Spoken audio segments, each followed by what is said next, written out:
know with autistic children that like autoimmunity is part of the picture. And the reason I say that, and that's not even from a research paper, that is from anecdotal experience of running labs daily and seeing it every single time on the lab work. But you can't question that. You know, if you're seeing it, you can't question it. There might not be a paper out there that's done, you know, a group of people that have it, a group of people that don't have it, and then they've done a test and they've done a whole very expensive lab test around all these two different groups of people, and then they've written a paper on it.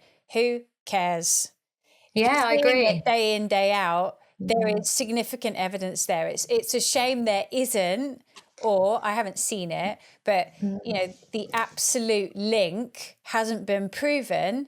But if you're seeing it day in, day out, what's to say it's not true? And I think it comes down to just evidence-based data, which is you're seeing it in practice that there is a link. There is substantial link between autoimmunity and autism, but everybody, every case is individual. And I think that's what, you know, people need to take from it. You can't put a blanket on everyone. You need to look at yourself individually with your own child and understand the picture, and then take the action in order to correct it. And I think that's the exciting journey that we're on in terms of helping families to go down that pathway, no matter how long it might take. Some parents get it really fast.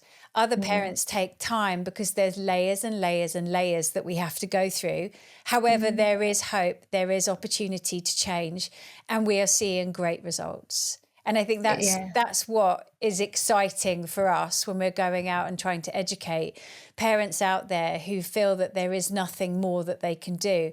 And, you know, there really is. There's so much. And when it comes to, I think you've got the autoimmunity, but then you've got the nutrition or lack of, and the food systems that we're in at the moment. And we have, you know, a poor quality food system with lack of minerals and vitamins in lots of our food that where it should be. And then we're eating lots of packet food. And we talk about this all the time. Stay on the outside of the aisles. Don't go in the inner parts of it's all packet food. But, you know, it's just layers and layers and layers of it that we're working through. And the education for how and what you should be feeding your child is also very personalised and bespoke. So, you know, we get to that point where blueberries might not be the thing for every child. And we talk about this all the time. Yeah, because, I know. You know, and there are certain The other individualised. foods, you know, plantain, and we talked about okra yesterday, and we talked about lots of different foods are very, you know, excitatory for those specific children. However, it is a very personalised journey that you need to go on, and autoimmunity could be the foundation of where you start when you start unpeeling those layers so that you know what to do and how to correct it.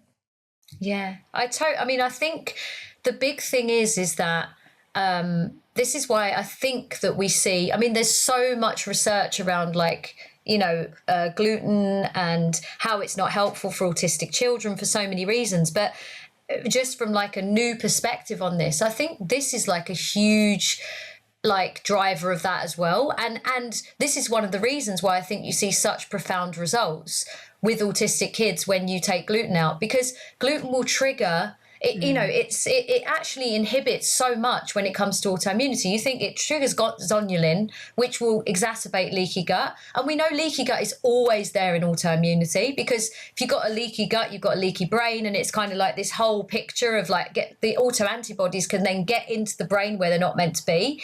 And then it suppresses the thyroid as well. And the thyroid is always implicated in autoimmune, because you think about, it's like a systems. When you get to that autoimmune picture, it's like so many systems have collapsed before that, you know, like, and this could be, you know, however many layers of this might be generational, but like there's a collapse of systems that lead to this.